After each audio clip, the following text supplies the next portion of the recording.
మీరు సుధాకర్ గారు పిల్లలతో మీరు గూడా ఇట్లాంటి కొన్ని గిల్లి కజ్జాలు యేసుకొని ఉంటారు చిన్నప్పుడు. 40 అంటే సంవత్సరాలు నాది అదే పని కదమ్మా. టీచర్‌నే కదా! హ్మ్. ఎగ్గిలిక జరున్నాయా? హ్మ్. అందులో నచ్చని వాళ్ళు, నచ్చిన వాళ్ళు, ఇబ్బంది పెట్టేవాళ్ళు ఉండేవాళ్ళు. ఆ! ఆ అల్లరిని భరించలేక నేను చాలా ఇబ్బంది పడ్డా. అయ్యయ్యో! నేను 3 సార్లు 10థ్ ఫెయిలు. కానీ నా దగ్గర చదివినోళ్ళు 10థ్‌లో ఫెయిల్ కాలే. 40 సంవత్సరాలు మా హెడ్ మాస్టర్‌ని. 3 సార్లు 10థ్ ఫెయిల్ అయిన ఆయన టీచర్ అయ్యి ఆ! టీచింగ్ చేశారు. ఆ! వావ్! బీఏ, బీఈడీ చేసి హ్మ్. టీచర్‌నయ్యి నేను ప్రైవేట్ స్కూల్‌లో టీచర్‌గా పనిచేశాను. హ్మ్. నా దగ్గర ఎవరు 10థ్ ఫెయిల్ కాలే. బాగా చదువుకున్నారు.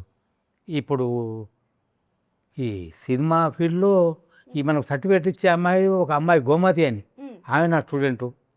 వావ్! నిన్ననే ఫోన్ చేసింది. ఆ! "మీరు సినిమా చూడాలి సార్" అంటే, "చూడమ్మా, చూసినాక చెప్పు. ఇప్పుడు నీ సర్టిఫికేట్‌తో పని లేదు అయిపోయింది." అంటే మీరప్పుడు మార్కులేసారు. ఇప్పుడు మీ ఆ! స్టూడెంట్ మీ మూవీకి ఇప్పుడు మాకు మార్కులేస్తుంది. మార్కులేస్తది. సో, అండ్ మీకు బాగా గుర్తుండిపోయే ఏదైనా ఒక చిన్న ఫైట్ మీ పిల్లలతో? పిల్లలతో అమ్మా, హ్మ్. ఒక అమ్మాయి హ్మ్. హ్మ్, రమాదేవి అని ఉండేది. హ్మ్.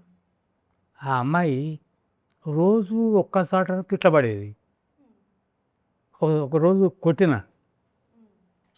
కొడితే ఇట్లా చెంపకు ఏళ్ళొచ్చినాయి. హ్మ్. అది చూసిన.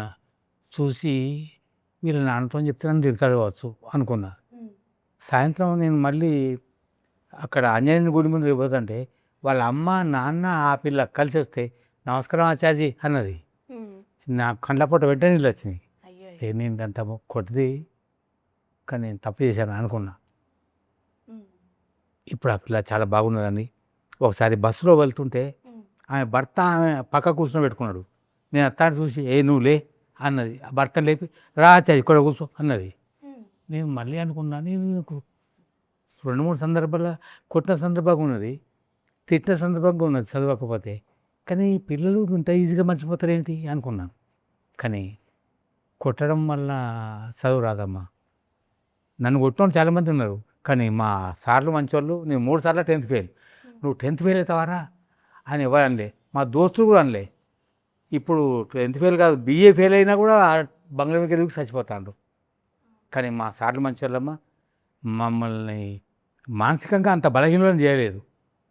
బలంగా జీవించి మళ్ళీ పరీక్ష రాసి మళ్ళీ చదువు అని ప్రోత్సహించిన వాళ్ళు ఉన్నారు. ఈ సినిమా చూస్తే కూడా కొంతమందికి కొడుకులకు తల్లిదండ్రులను ఎట్లా చూసుకోవాలో తెలిసిపోద్ది. యాహ్! అవును. అంటే ఒక కొడుకు టూత్ బ్రష్ తీసివ్వలేదని జెప్పి, ఆ తండ్రి పడ్డ పెయిన్ అది ఒక అంటే ఫన్నీ వేలో చిన్న థింగ్ అయినా గూడా ఫన్నీ వేలో మంచిగా జూపిచ్చారు. బట్ టూత్ బ్రష్ దగ్గరే జూపిచ్చారు. బట్ బయట ఇంకా చాలా ఉన్నాయి. ఉన్నాయి.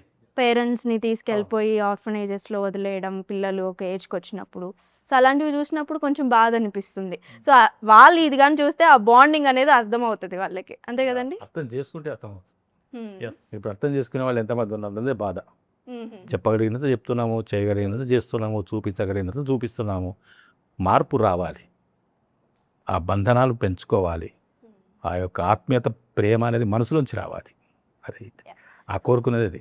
ఉదయ్ దాన్ని కష్టపడి రాసుకున్నాడు. దాంట్లో కొన్ని నిజ సంఘటనలు ఉండొచ్చు ఆయనకి. కొన్ని అనుభవాలు కూడా ఉండొచ్చు. కానీ దాన్ని ఎక్స్‌ప్లనేషన్ చేసి ఒక మంచి ఒక మెసేజ్ ఇద్దాము. ఒక రెస్పాన్సిబిలిటీ గుర్తు చేద్దాము అనేటువంటి హీరో కూడా కాన్పరావాలి తల్లి. చిన్న పొట్ట సీర సల్లా తింటా హాయిగా వంట అప్పుడే బరువచ్చి అప్పుడే ఒక నా కంచం నా మంచం నా బుర్ర నా ర నా ముల్లె నా పిల్ల అనుకుంటే ఎట్లా తల్లి? అందరూ మన వాళ్ళే అనుకోవాలి కదా! అలా అనుకోకపోవడం మూలంగా కూడా వస్తున్నాయి ఇబ్బందులు. హ్మ్. అవును. సో, మీకు అలాంటి ఫన్నీ మూమెంట్ ఏదైనా మీ పిల్లలతో గాని, పేరెంట్స్‌తో గాని? నాకు అటువంటి మూమెంట్స్ ఏం లేవండి. లేవు.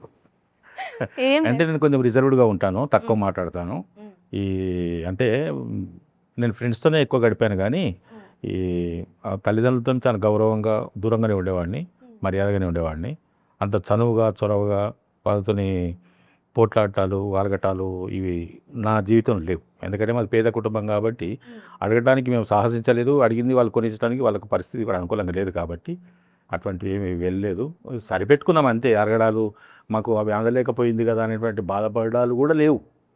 హ్మ్. ఇప్పుడు ఒకరింటికి వెళ్ళాము, సపోజ్ ఒకరింటికి వెళ్ళాము, మా ఫ్రెండ్ ఇంటికి వెళ్ళాము. ఎవరో ఇంటికి ఎందుకు మా ఫ్రెండ్ ఇంటికి 24 గంటలు కలిసి తిరిగే ఏరా ఏరా అనుకునే మా ఫ్రెండ్ ఇంటికి వెళ్ళాను.